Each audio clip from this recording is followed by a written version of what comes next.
Kid, what's your opinion on the rising divorce rates? I need to think about that and why I don't think that it is just because of this idea propagated mainly by the manosphere that it's because women are gold diggers or just want money or that people are selfish. I think a lot of it has to do with the two facts of the matter. One being that now it's a lot easier for people to get divorced, which I think is a very good thing. But I think on the other hand, it's something that is not as particular to the zeitgeist, which is a fact that I think is just historically has been the fact in the West, that nobody is taught about relationships or taught how to be good at relationships, that there's no sort of manual for it. There hasn't been, at least before, when divorce wasn't so easy, there wasn't really an incentive for it because there was far more incentive in everybody getting married, and once you got married it was very difficult to get out of it. Whereas now it's a lot easier to get out of it, at least theoretically speaking, and I don't think that that social change has reconciled itself with the other fact of modern human history that we are not terribly good at relationships. When relationships are bad, people aren't stuck in a marriage and are not therefore, at least in some cases, forced to make it work or just to deal with the situation and the cards that they've been dealt. They can actually leave. As we are living longer, there's a lot more incentive to actually look at your situation and say, do I want another 9 years of this? Or do I want to actually get a divorce and potentially find somebody who is going to be a good partner and live the rest of my long life with them? Or even in this day and age when we value the likes of self-care and self-love and our well-being a lot more, even just not being with that person and actually feeling a lot better and living a better quality of life without them, at least psychologically, mentally speaking. So yes, I don't think that there's a clear answer to this. I think that there's a lot of factors that intersect and spider off from each other. I think this idea that, oh, it's women who are gold diggers, or it's because people are more selfish, or we've just made it easier for people to divorce and people are just weak now. Those are not the answers. I think it's far more complex than that. This is something that there really needs to be a macro societal reckoning with in relation to the fact that it is a lot easier to get a divorce now, and to try and figure out why people are actually using that a lot more, because I don't think that the incentive wasn't there. I think that the fact of the law just wasn't there before it became a lot easier in a lot of modern societies. I don't even know if there is a solution to it, but I do think we can do a lot better in trying to understand where everybody is coming from in this. Where men are coming from, where women are coming from. I think the same way that the question, why are people having less children? It's far more complex. There's far more explanations, intersecting factors than just women care about their careers, or women are selfish or are too picky. There's a lot more nuance to be had in regards to all of this. I think the fear mongering around it is not doing anybody any good. Elon Musk is being incredibly irresponsible with his propagating of that. And because he has so much influence, especially on Twitter, I think it's very irresponsible given the climate around these things and the animosity and dogmatism around this. And I think the most important groups of people, men and women, in relation to each other, I think there's a lot of animosity surrounding these things, but it's just not being helped by this fear mongering or this lack of empathy. The next morning. You know, it's actually a good thing that Gen Z and younger generations are not getting married. And I think this is the crux of this myth about rising divorce rates that are propagated by our well-knowns in the manosphere, who are obsessed with creating this victim class that keeps them financed and keeps their egos inflated. The younger you get married, the more likely you are to get divorced. So it's a good thing, generally, that young people are waiting longer. As of 2023, 48% of people who get married before the age of 18 will get divorced within the first 10 years of marriage. Research also consistently shows that 60% of people who get married between the ages of 20 and 25 will get a divorce. According to the latest research from Utah University, the best age bracket to get married is age 28 to 32, which is interesting because the average age at which women get married is 28. So this idea, which I hear incessantly, that women are responsible for rising divorce rates, is just incredibly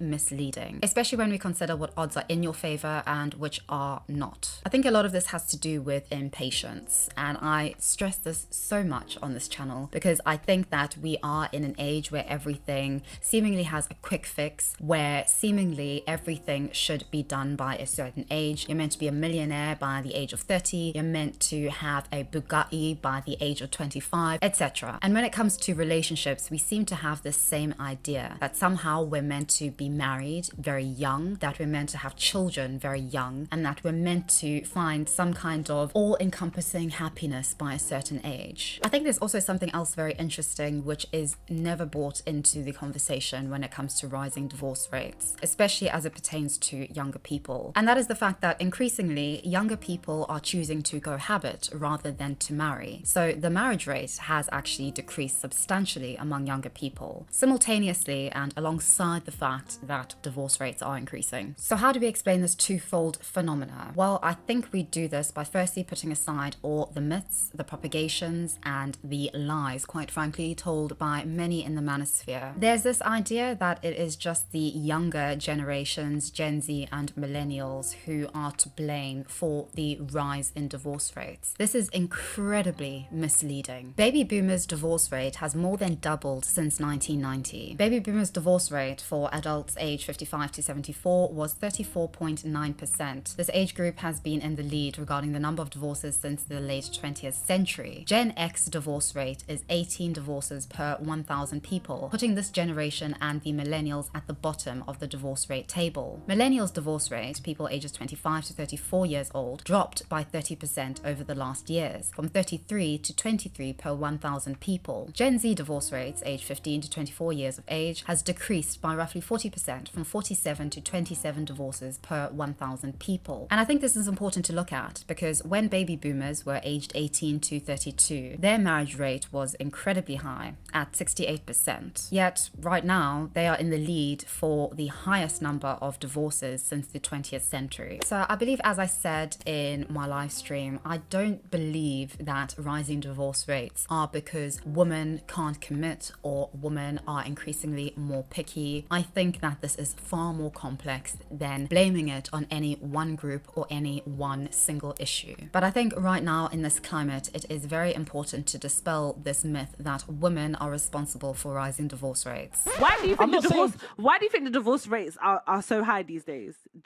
Generally, because women are never happy. That's why. That's why you think the divorce rates are high. Yeah, because I do, women are actually. never happy. Yeah, modern women. What modern women have unrealistic dating requirements, expectations out of men. I think modern women don't really like to deal with accountability, and yeah, that's the reason why. And also, modern women are bad bees and boss bees, so they feel like, just like what you said, I don't need a man.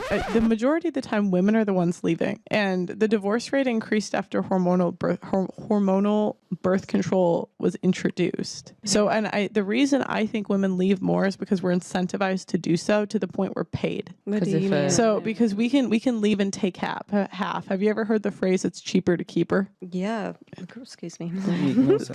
So we don't have a consequence for leaving, which we had before, because we can take half as money. Like most of the richest women on earth got their money through divorce. Divorce really doesn't favor women. Women will actually see a 33% decrease in income post-divorce relative to men who see a mere 18% decrease. Considering that men are most likely to pay child support, this is actually really insignificant relative to the loss of income for women receiving child support. I think one thing that is also forgotten in this discussion, especially as we live longer, is that women are far more likely to waiver their rights to their ex-partner's pension as a part of a divorce settlement. And on top of all of that, women are far more likely than men to have a smaller pension pot. Considering that a lot more older women than younger women are getting a divorce, older women are also far more likely to face the economic hardships and struggles post-divorce. Men are also far more likely than women to remarry. In fact, 64% of men who were divorced or widowed remarry. In comparison, only 52% of the gold diggers do. So this idea that women are getting divorced in order to marry up or to find men with better standards or a higher income, or that they're getting divorced because it's just a better economic viability for their gold digging antics, is completely misleading and is merely a moral panic surrounding the fact that there is indeed a crisis among young men in terms of loneliness, in terms of dating, but that this crisis is not going to be explained away by finding a victim in the very people who you need in your life and who you need empathy from. I think there's also something very telling in the fact that the only area in which women outdo men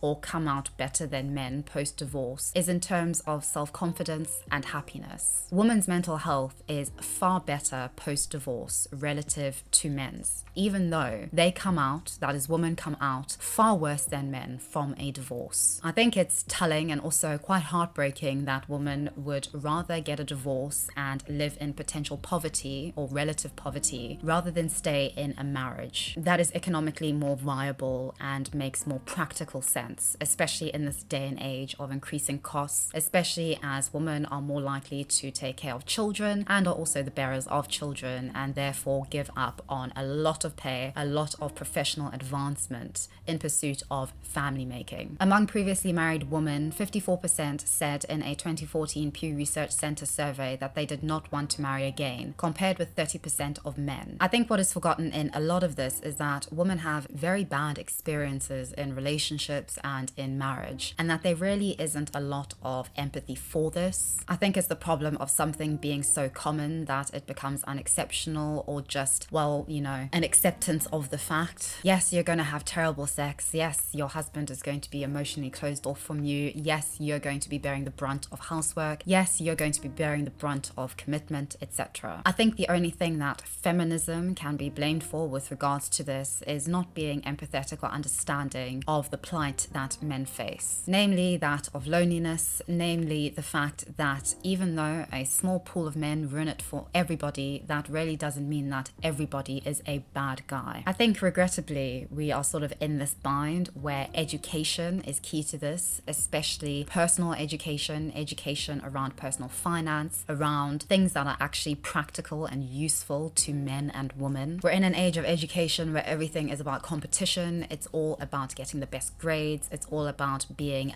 the best, and everybody who isn't the best is either forgotten or just left to rot. Most parents are working a 9-to-5 job. Children find entertainment and are educated more so by the internet and online through gaming. These things and social media don't enhance social skills nor confidence. They merely perpetuate this moral panic. They also provide men with escape. I think an interesting thing to consider about one of the great evils of our society, according to feminism, which is pornography, is that most men don't watch pornography because they don't want to meet women. They watch it because they are bored. It's got the same effect that Netflix has, sort of just sitting there with this ambient TV, just playing in the background, episode after episode after episode. You're not really watching, but it's just playing and making money for Netflix. And I think we spend a lot of our life doing this in different ways in order to numb the pain, if that isn't too melodramatic. And that is understandable. Humans are always going to choose the easier option. Humans are always going to try not to overexert themselves, especially when the likelihood of success is sort of stacked against you. But we are most definitely not helping each other in blaming one group of people for the plight and the issues of another. This merely leads to the same kind of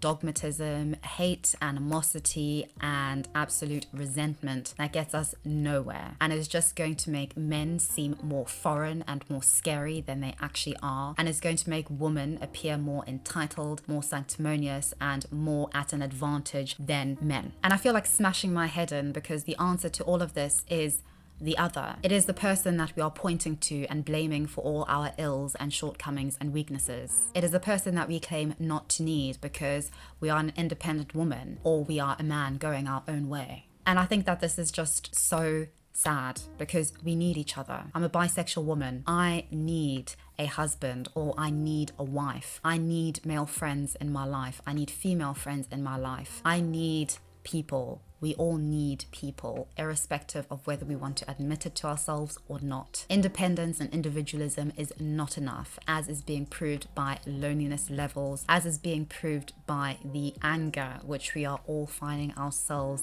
drowning in. I think the best place to start with all of this is looking at the facts, looking at the statistics, looking at what is happening for the vast majority of people in a generic sense. And then we need to talk to each other about this, not yell at each other, not be stupid with each other, not try to make money off of each other about it. Because if people in the manosphere actually really cared about these young men, they would actually tell them the truth of the matter, which is that life is hard and you can't look for ghosts when there are none.